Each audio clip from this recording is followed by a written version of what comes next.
नमस्कार मित्रों, हमारी वीडियो की श्रृंखला में जो कि हमारा टॉपिक चल रहा था व्यंजनों का वर्गीकरण, उसको हम आगे बढ़ाते हुए बिना किसी समय को गंवाए हुए हम हमारे टॉपिक को आगे प्रारंभ करते हैं।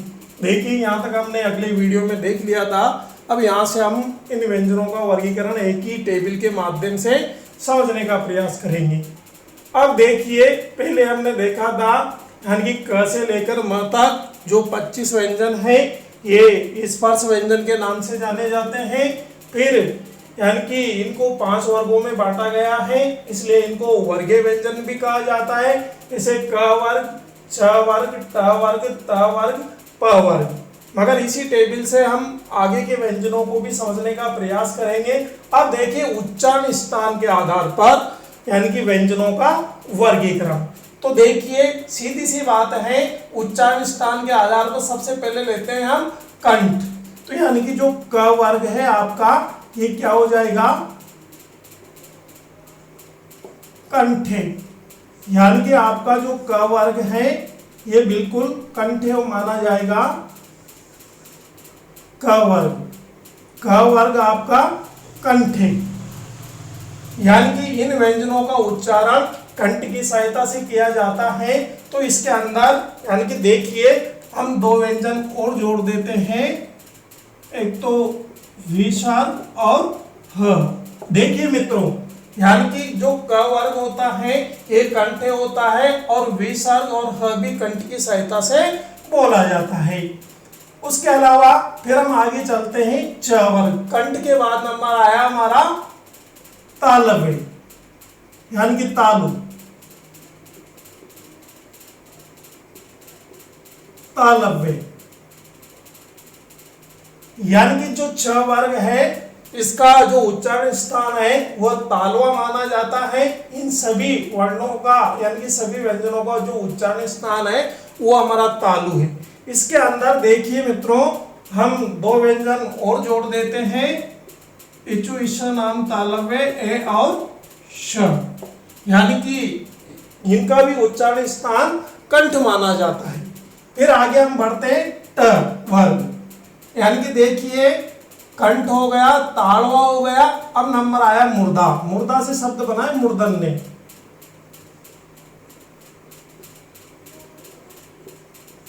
मूर्धन्य। तो हमारा जो ट वर्ग होता है यह मूर्धन्य होता है।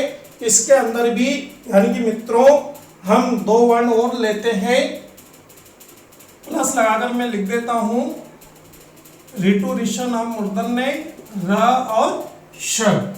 उसके बाद कंठे हो गया, तालव्य हो गया, मूर्धन्य हो गया। अब त वर्ग हमारा होता है दंते। त वर्ग हमारा होता है दंते। उसके अलावा देखिए अगला प वर्ग, यानी कि दांतों का नंबर आ गया।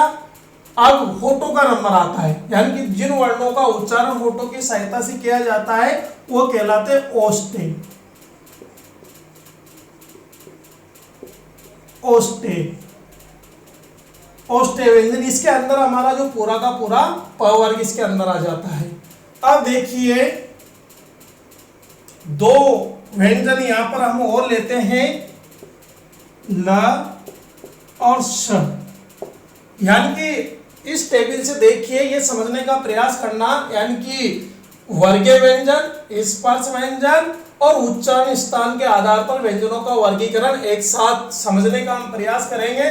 तो देखिए, सबसे पहले तो ये सभी के सभी जो यानी कि क से लेकर म तक ये जो 25 व्यंजन है ये स्पर्श व्यंजन कहलाते हैं। बात क्लियर है। दूसरी बात हमने देखा वर्गीय व्यंजन। तो यानी कि इन 5 को क, च, ट, त, प 5 वर्गों में बांटा गया, प्रत्येक में 5-5 वर्ण, इसलिए इन्हें वर्गीय व्यंजन के नाम से भी जाना जाता है। अब इधर देखिए, ये जो 5 वर्ण आपको दिखाई दे रहे हैं, इनको जिनका जो उच्चारण है वह मुंह और नाक की सहायता से किया जाता है, इसलिए इन्हें नासिक व्यंजन या पंचम वर्ण के नाम से जाना जाता है। अब इनका अगला वर्गीकरण करते हैं हम उच्चारण स्थान के आधार पर व्यंजनों का वर्गीकरण। तो पहला वर्गीकरण हमारा किया हमने कंठ है, तो क वर्ग कंठ की सहायता से बोला जाता है। इसके अंदर दो व्यंजन मैंने और जोड़े हैं, विसर्ग और ह, यानी कि ये दो वर्ण इसमें और जोड़ दिए। तालव्य, छ वर्ग हमारा क्या है, तालव्य, इसमें दो वर्ण और है, ए और श, ये भी तालु की सहायता से बोले जाते हैं। मूर्धन्य, यानी कि इनका उच्चारण स्थान मुर्दा है, तो ट वर्ग, इसके अंदर दो वर्ण और है, र और श। फिर होठों की सहायता से प वर्ग बोला जाता है, तो यह ओष्ठ्य कहलाएगा। इसके अंदर दो, यानी कि इसके अंदर प फ ब ब म, ये पांच वर्ण इसके अंदर आते हैं। तो देखिए दंते, दंते, तो ल और स, यानी कि जब इनका उच्चारण करते हैं तो यानी कि हमारी जीवा दांतों को टच करती है, इसलिए इनको दंते कहा जाता है। अब हम आगे बढ़ते हैं। अब देखिए मित्रों, अगला वर्गीकरण हम देखते हैं, यानी कि अंतस्थ व्यंजन।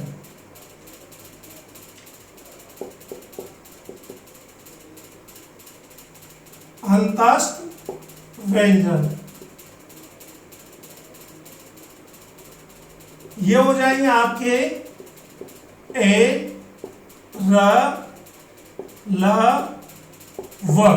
उसके बाद लेते हैं हम ऊष्म व्यंजन। इसमें आ जाएंगे आपके श, षटकोण वाला श, स्लेट वाला और ह। क्योंकि इनको ऊष्म व्यंजन इसलिए बोला जाता है कि जब इन वर्णों का उच्चारण किया जाता है तो प्राण वायु घर्षण करके यानी गर्म होकर बाहर निकलती है, तो इसलिए यानी कि इनको ऊष्म व्यंजन के नाम से जाना जाता है। आगे हम बढ़ते हैं दंतोष्टे।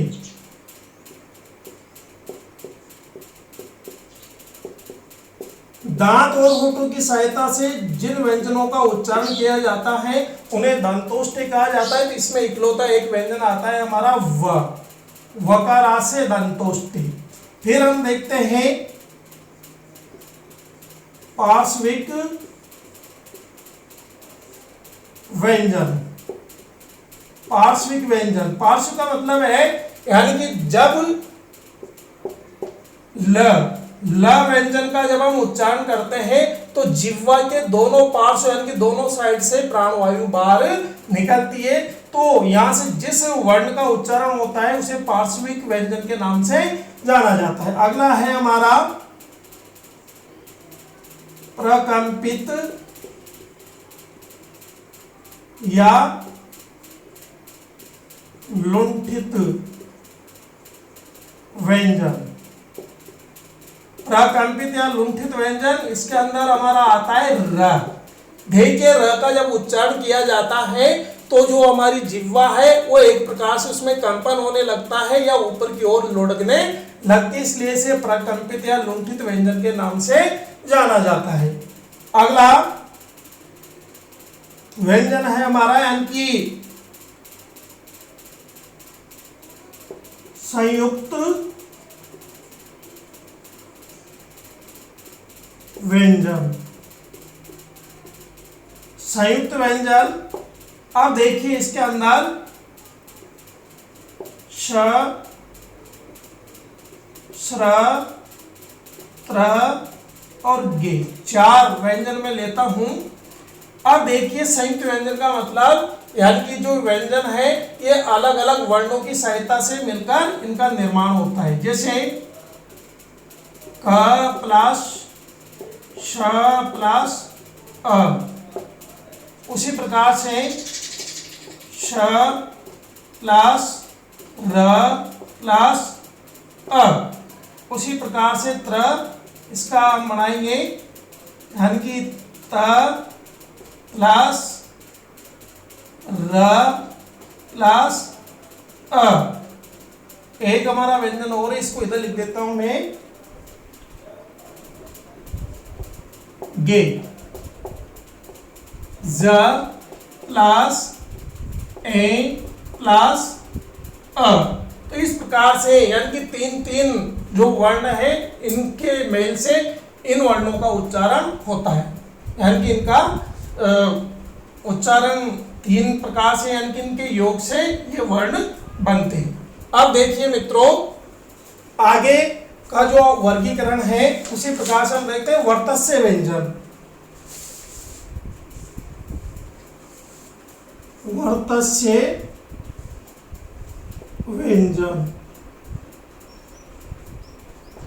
न, र, ल, स, ज। न, र, ल, स, ज, ये 5 व्यंजन है, ये वर्तस्य व्यंजन के नाम से जाने जाते हैं। फिर हम अगला वर्गीकरण की ओर चलते हैं, संघर्षी। संघर्षी व्यंजन, इसके अंदर आपके ऊष्म व्यंजन आ जाएंगे श, श, ह। फिर हम देखते हैं स्पर्श संघर्षी। स्पर्श संघर्षी, ऐसे व्यंजन जो स्पर्श भी हो और यदि संघर्ष भी हो। इस टाइप पे भी कई बार प्रश्न पूछा गया है। तो इसके अंदर आपका च वर्ग आ जाएगा, छ, छ, ज, झ। ये 4 व्यंजन स्पर्श संघर्ष के अंतर्गत आ जाएंगे। फिर हम आगे बढ़ते हैं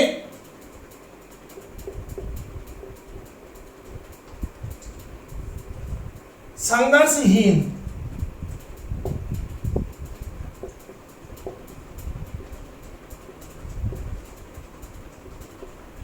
संघर्षहीन, तो देखिए मित्रों, जो संघर्षहीन है इसके अंदर आपके 2 वर्ण इसके अंदर आ जाएंगे, ए, व। तो इस प्रकार से यानी कि व्यंजनों का जो वर्गीकरण हमने देखा। ताड़न जात, अगला वर्गीकरण ताड़न जात। ताड़न जात या इनको इस नाम से भी जाना जाता है उत्क्षिप्त व्यंजन। उत्क्षिप्त व्यंजन, इसके अंदर 2 व्यंजन हमारे आएंगे, ड़ और ड। ये 2 व्यंजन इसके अंदर लिए जाते हैं। तो इस प्रकार से देखिए मित्रों, हमने अभी तक जो स्वर और व्यंजन है, मैंने कहा था कि इनकी संख्या 52 होती है। तो इसमें हमने 11 स्वर का अध्ययन किया। फिर हमने देखा अनुस्वार और विसर्ग, तो इनकी संख्या 52 कैसे होती है देखिए आप। यानी कि 11 स्वर हमने देखे, 2 देखे हमने, यानी कि अनुस्वार विसर्ग। 25 देखे हमने स्पर्श व्यंजन, 4 देखे हमने अंतस्थ व्यंजन, 4 देखे हमने ऊष्म व्यंजन, 4 देखे हमने संयुक्त व्यंजन, फिर 2 देखे हमने ताड़न जात। तो यानी कि यदि इनका टोटल जो काउंटिंग है वो यदि देखा जाए तो इन वर्णों की जो संख्या है वह हमारी 52 होती है। तो इस प्रकार से हिंदी वर्णमाला में जो कुल वर्ण है इनकी संख्या 52 मानी जाती है। तो मित्रों, इस वर्गीकरण के बाद हम फिर और भी व्यंजनों का वर्गीकरण होता है, उसकी ओर हम आगे बढ़ते हैं, वो भी हम इस साथ में देख लेते हैं।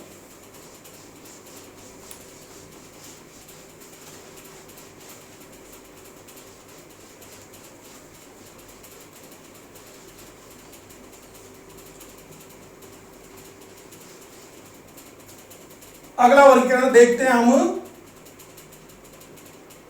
प्राणवायु के आधार पर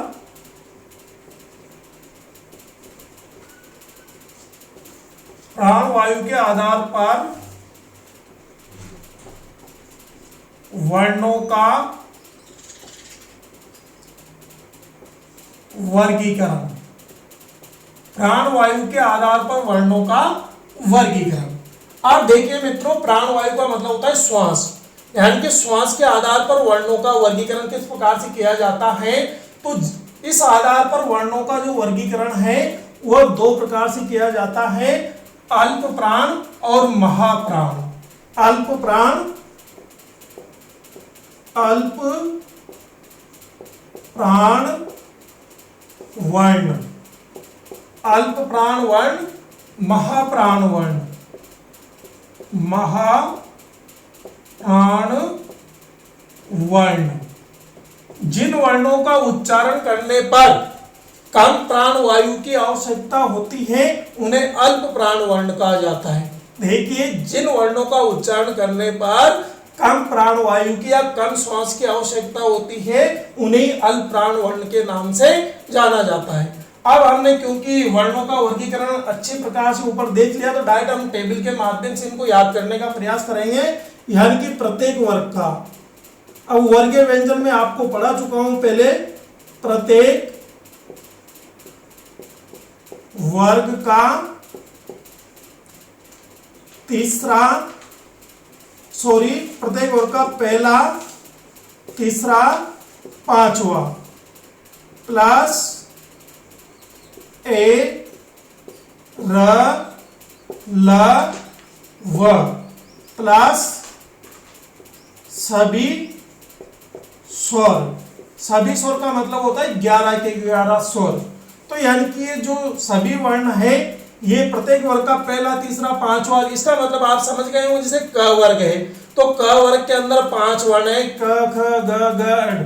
तो उसके अंदर पहला आ जाएगा, क आ जाएगा आपका, फिर ख छूट जाएगा, फिर ग आ जाएगा, फिर लास्ट 5वां वर्ण आ जाएगा। तो इसी प्रकार से 25 व्यंजनों में 5 तिया 15, 15, 16, 17, 18, 19 और 11 आपके स्वर आ जाएंगे। तो इस प्रकार से इनकी जो काउंटिंग हो जाती है वो हो जाती है आपकी 30।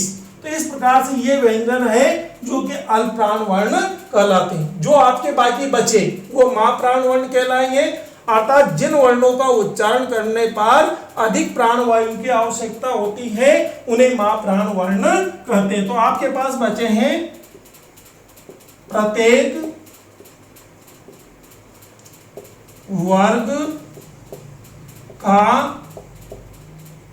वर्ग का दूसरा, चौथा प्लस ऊष्म व्यंजन श, षटकोण वाला श, स और ह। तो यानी कि देखिए मित्रों, यानी कि ये आपके महाप्राण वर्ण है। अब इसी श्रृंखला में हम आगे बढ़ते हैं। अगला वर्गीकरण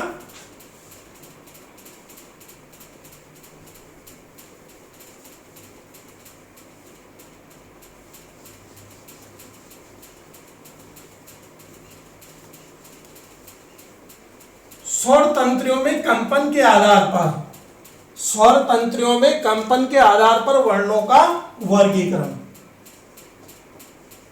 स्वर तंत्रियों में कंपन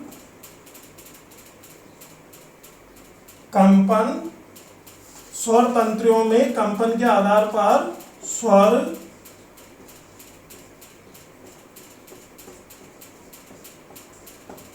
तंत्रियों में कंपन के आधार पर वर्णों का वर्गीकरण। तो देखिए, जिन वर्णों का उच्चारण करने पर स्वर तंत्रियों में कंपन होता है उन्हें घोष, अघोष के नाम से जाना जाता है। तो इसमें दो प्रकार के से इनका वर्गीकरण किया जाता है, घोष या इसको सघोष भी बोला जाता है। दूसरा वर्गीकरण हमारा अघोष। तो जिन वर्णों का उच्चारण करने पर स्वर तंत्रियों में कंपन होता है उन्हें घोष वर्ण कहा जाता है। तो वही प्रक्रिया हम अपनाते हैं प्रत्येक वर्ग का। प्रत्येक वर्ग का तीसरा, चौथा, पांचवा, प्लस ए, र, ल, व, ह, प्लस सभी स्वर।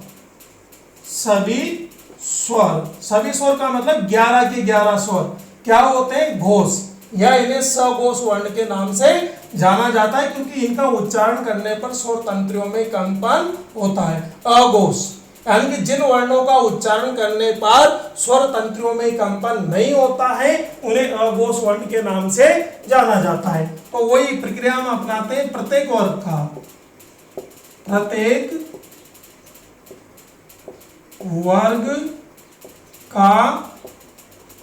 वर्ग का पहला, दूसरा, प्लस प्रत्येक वर्ग का पहला, दूसरा, प्लस श और स्लेट वाला, क्योंकि हल वाला इधर आ गया, तो ये अघोष वर्ण है। तो देखिए मित्रों, इस प्रकार से वर्णों का वर्गीकरण हमने देखा। वीडियो आपको पसंद आए हो तो जरूर इसे लाइक करें, शेयर करें, और इसी प्रकार से प्रतिदिन मैं आपके लिए उपयोगी वीडियो डालता रहूंगा, ताकि आपको अधिक से अधिक फायदा मिल सके। धन्यवाद।